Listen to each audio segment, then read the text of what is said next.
श्री शिवाय नमस्तुभ्य महाराज। आप सभी लोग जानते हैं कि कार्तिक के महीने में आंवला दीपदान करने का बहुत ही बड़ा विशेष महत्व माना जाता है। और आंवला नवमी के दिन अगर आप लोग इस आंवला दीपदान को करते हैं तो आपको कई गुना ज़्यादा फल मिलता है और आपकी मनोकामनाएं पूरी होती है, आपकी दुख और परेशानियां भी दूर होती हैं। महाराज, इस बार आंवला नवमी कब है, आंवला दीपदान आपको कब करना है, किस समय करना है, कैसे करना है, सारी अद्भुत जानकारी इस वीडियो में आपको देने वाले हैं। वैसे महाराज, इस दीपदान को विशेष रूप से आंवला नवमी, एकादशी या पूर्णिमा या विशिष्ट तिथियों के दिन किया जा सकता है, पर कार्तिक के महीने में जो आंवला नवमी पड़ती है उस दिन यह दीपदान करने को ज्यादा बड़ा माना जाता है। महाराज, इस बार आंवला नवमी 30 अक्टूबर 2025 के दिन मनाई जाएगी और इसी दिन आंवला नवमी का व्रत भी रखा जाएगा।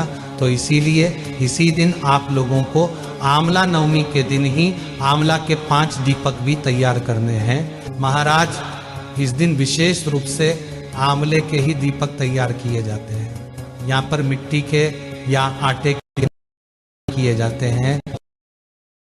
आप कोई प्लेट या थाली ले लीजिए जिसमें हम आंवले के दीपक तैयार करेंगे।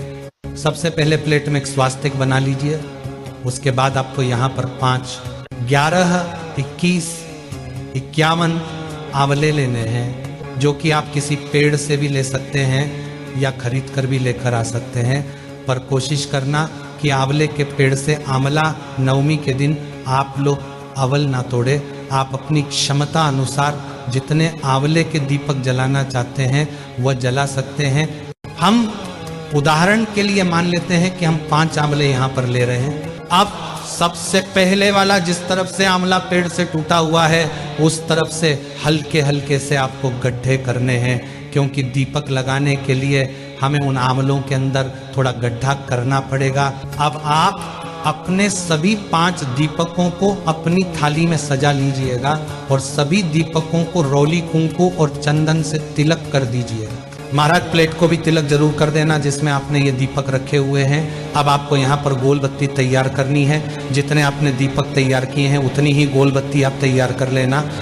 हम यहाँ पर 5 गोल बत्ती तैयार कर लेते हैं और आप इन दीपक को शुद्ध देसी गाय का घी और तिल के तेल का उपयोग करके जला सकते हैं। तो जो आपके पास हो आप उसमें अपनी गोल बत्ती को भिगो लीजिएगा और एक एक गोल बत्ती आपने इन आंवले के अंदर जहां गड्ढा किया हो वहां पर रख दीजिए। अब आप इन दीपक के ऊपर से सफ़ेद तिल या चावल थोड़े थोड़े से चढ़ा दीजिए, क्योंकि दीपक कभी खाली नहीं जलाया जाता है।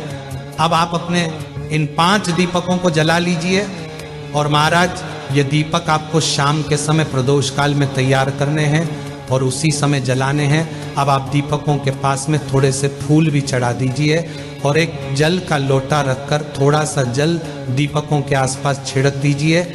इस तरीके से आपको ये आंवले के दीपक की पूजन करना है। महाराज, अब हम जानते हैं कि ये दीपक हमें आंवला नवमी के दिन आंवले के दीपक रखना कहाँ कहाँ पर है। वैसे महाराज, इस दिन जो दीपदान किया जाता है वह आंवले के पेड़ के नीचे ही किया जाता है।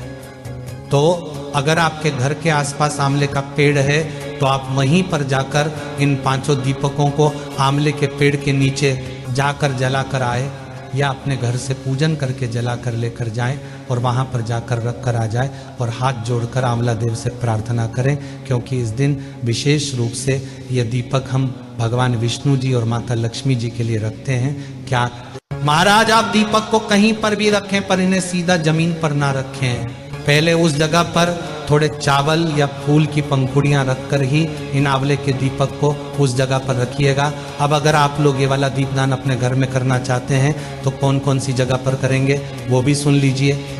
महाराज, अपने घर में सबसे पहले आंवला दीपक को आप अपने घर में पूजा वाले स्थान पर भगवान के लिए रखेंगे। महाराज, दूसरा आंवला वाला दीपक आप अपने घर में नल वाले या पीने के पानी वाले स्थान पर रखेंगे। महाराज, तीसरा आंवला दीपक आप अपने घर में तुलसी माता के लिए रखेंगे। महाराज, चौथा वाला दीपक आप लोग आकाश के नाम से दीपदान करेंगे, मतलब खुले में ये दीपक आप लोग रखेंगे। महाराज, इसके बाद में 5वां आंवला दीपक आप अपने घर के मेन गेट या दरवाजे पर कर सकते हैं। इस तरीके से आप ये आंवले के 5 दीपक इन 5 स्थानों पर रख सकते हैं।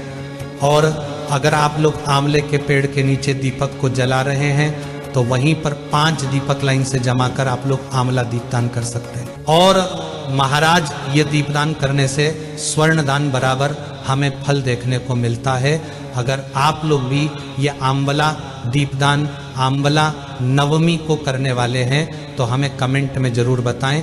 और आप हमारी ये वीडियो कहाँ से देख रही है वो भी कमेंट में बताएं। श्री शिवाय नमस्तुभ्यम महाराज।